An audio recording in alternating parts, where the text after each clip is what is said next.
Let me go back to what I was talking about, because I think it's very important that people realize that, hey, do you think you're going to get elected to Attorney General or Governor the minute somebody comes out and says, hey, this is the lawyer that represented that guy that won the $10 million lawsuit against the state of Missouri?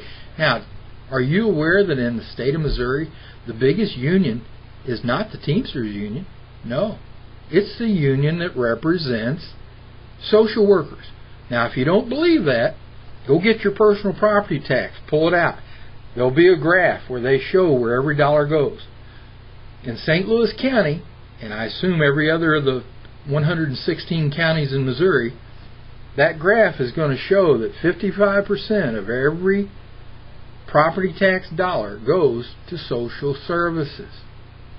The biggest union in the state of Missouri. Then you have the teachers union, that's the second biggest union in Missouri. Now, are you going to tell me that any lawyer in his right mind that wants to seek public office is going to take my case when he knows he couldn't get elected to dog catcher, because you're going to have every caseworker in the state of Missouri voting against you. Every teacher in the state of Missouri is going to vote against you.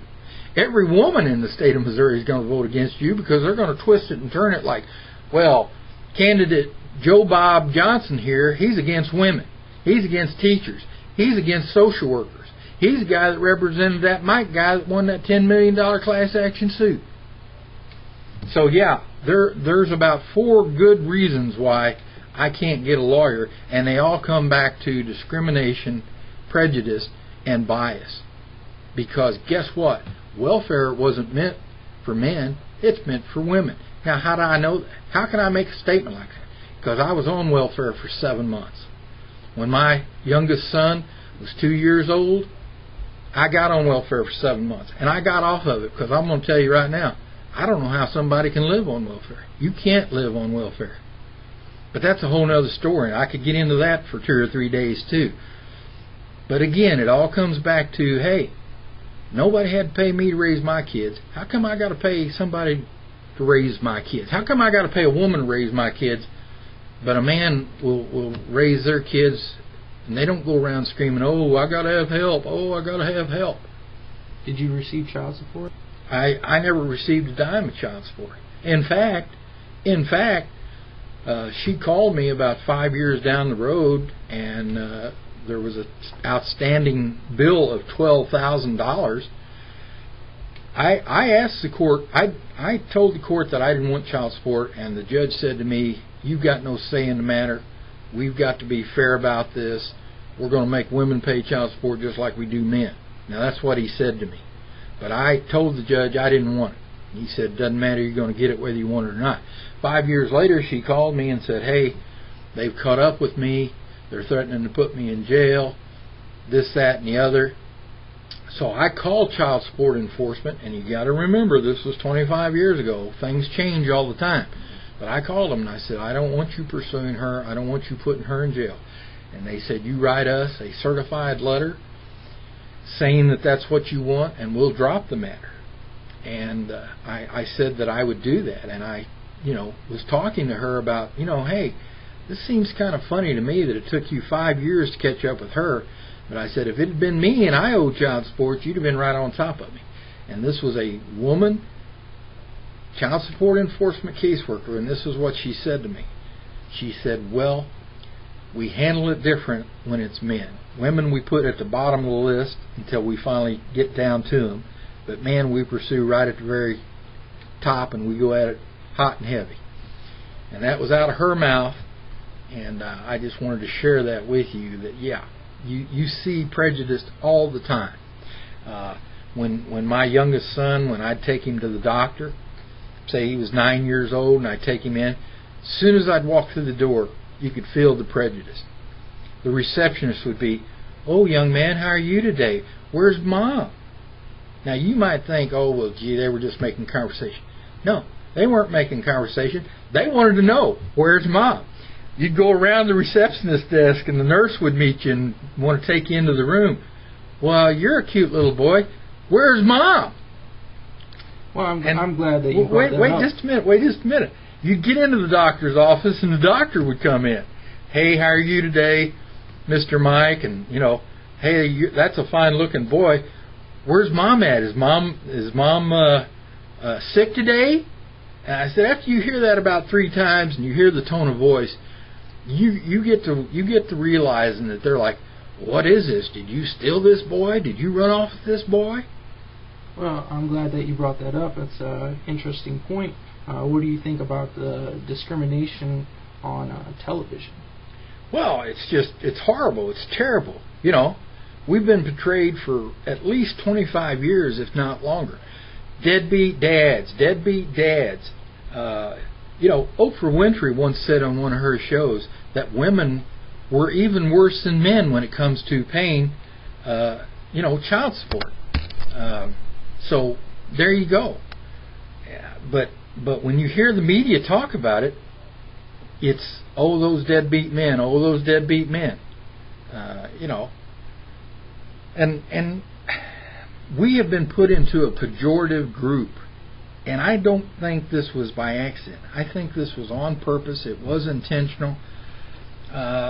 You know, because, well, let me give you an example. I think back in the 50s, judges realized, you know what, you can take a man's kids away from him, and a man won't cry. He won't go crying to Channel 2 News. You can just about do anything to man and get away with it. But if you do something to a woman, she'll cry, she'll go to Channel 2 News, and you won't get reelected. And I think they learned this in the 50s, and I think they're still doing it to this day, and they're always going to do it, because guess what? When you want to send... Here it is, 2010, and women are equal to men. That's what I'm told every day. I'm told that a factory in Texas can't pay a man 10 cents an hour more than a woman, or he'll have 18 officers from the EEOC show up. Well, okay, fine. Then how about the next war that breaks out? Let's send women over to fight the war. Oh, no, we can't do that. We don't want those women getting raped and dying on the front lines. Why? I don't understand why. If they're just as good as I am, then let them fight the war. And I'll tell you something else. In the early 60s, sociologists did a test. They went to college students and they said, look, here's the question. We have a 5'2" woman who weighs 110 pounds. We have a 6'2" man who weighs 180 pounds. We've got a 9-inch butcher knife. We want you to pick whether you want to stab the man or you want to stab the woman. Now, they've both got to be stabbed in the exact same place, and we'll show you where that is. No, you can't get out of it, because then we'll just kill both of them. So you have to pick which one's going to get stabbed. 4 times out of 5, the man got stabbed. When the sociologist asked him, why did you pick the man? He said, well, he's bigger, he's stronger, he's more able to live through it. Is that true? Because I thought all these years I was always told that women could put up with pain better than men. That's what I've always heard. All the doctors say, oh, women can take pain better than men. That's why they, do childbirth. But yet, here we have people picking men 4 out of 5 times because they're saying, well, the man can take it better. Well, all I know, and you can go and ask a doctor, if you stab a 6'2" man in the same place that you stab a 5'2" woman, and all things being the same, your outcome's going to be the same. Now, if one of them's got heart problems or one of them's got diabetes, well, yeah, then it's not going to be the same. But if they're both equally healthy, they both get stabbed in the same place, one has just as much chance living as the other. But see, this is where society says, oh, wait a minute, the man's bigger and stronger. When a ship goes down, who gets thrown into the water first? Men. But yet scientists say that women, a 165-pound woman, can live 15 minutes longer in freezing water than a 165 man. How come? Because she has that body fat. So really, shouldn't we be, gee, here we are, we've got 10 165-pound men, and we've got 10 165-pound women. Shouldn't we be throwing them in the water first? The Garden City Police are, of course, investigating. They want to know why this happened, why someone would put a newborn baby in a dumpster. It was about 5:30 when the baby was discovered. It was closing time at One Stop Collision here on Middle Belt Road. The owner says they were ready to take the garbage out. When 4 young girls came into the store, they said they were walking by the dumpster, heard a noise, went into the shop, and listened to what happened next. 4 young girls came up to us stating there was a baby crying in a dumpster. So we walk over there, search the dumpster, we found a baby in a bag, wrapped up. We ripped the bag open, there was a cord hanging out, and the baby was crying. We picked her up, took her inside One Stop Collision shop with one of my managers, Aaron and Tony, till the police got here. Now, sources are telling us the baby is alive, and that is good news at the hospital. And also, we're being told the mother of the baby has been located. Of course, Michigan has a law where you can drop off a newborn baby at a police station, fire station, or a hospital, no questions asked. Now, Adam, who found the baby with the girl, said he is heartbroken. He can't stop thinking about it. He actually says that when all is said and done, he would like to adopt the baby. Tonight, police are saying very little about the mother, where she is, whether she'll face charges. We'll be keeping you posted and follow up on this one. Reporting live in Garden City, I'm Cheryl Choden, Channel 7 Action News.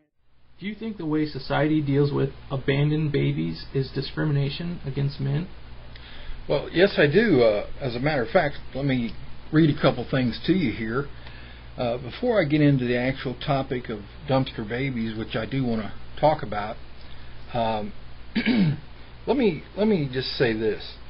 If you were to go to the library and find an old Missouri Revised Statutes book, circa 1986, that if you looked up the crime called abandonment, now I'm not talking about physical abandonment here, I'm talking about financial abandonment. But if you looked up abandonment, the statute states that abandonment is a crime when a man abandons his wife and family without visible means of support. It doesn't say parent. It doesn't say woman. In other words, it can only be a crime when it's done by a man. Now, this basically was a crime that was never pursued because it was unconstitutional from day one, because it was basically, it means that they were picking one over the other, so therefore it made it unconstitutional from day one. Now, getting to the topic of dumpster babies, I remember approximately about 12 years ago, this whole thing started in New Jersey, and it made national news because basically a 17-year-old girl went to her prom. She went into the bathroom. She had a live baby. She took the baby out to the dumpster and threw it in. Now, she was charged with attempted murder.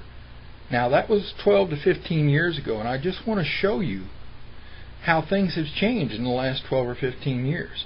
It's gone from attempted murder to abandonment, physical abandonment. And you may say, well, righteously so, it should be that way, Mike. And I say to you, well, I don't know if it should be that way, and the only reason it's that way is because there was such an outcry from the public, and basically, when I say public, I'm talking about women. There was such an outcry from women to prosecuting attorneys, and they would say, why are you charging this 17-year-old girl with second-degree murder when she could have walked down to the local abortion clinic and done this, and there would have been no charges at all whatsoever? Well, then there was pressure put on the General Assembly in New Jersey, and basically New Jersey agreed, and they came up with this law. Oh, if you'll go to a church or a hospital or a fire department or a police department, and if you'll turn this baby in, there'll be no questions asked and no charges filed. And that went across the country. It went to Detroit, Michigan. It went to Nebraska. It went to a lot of the states.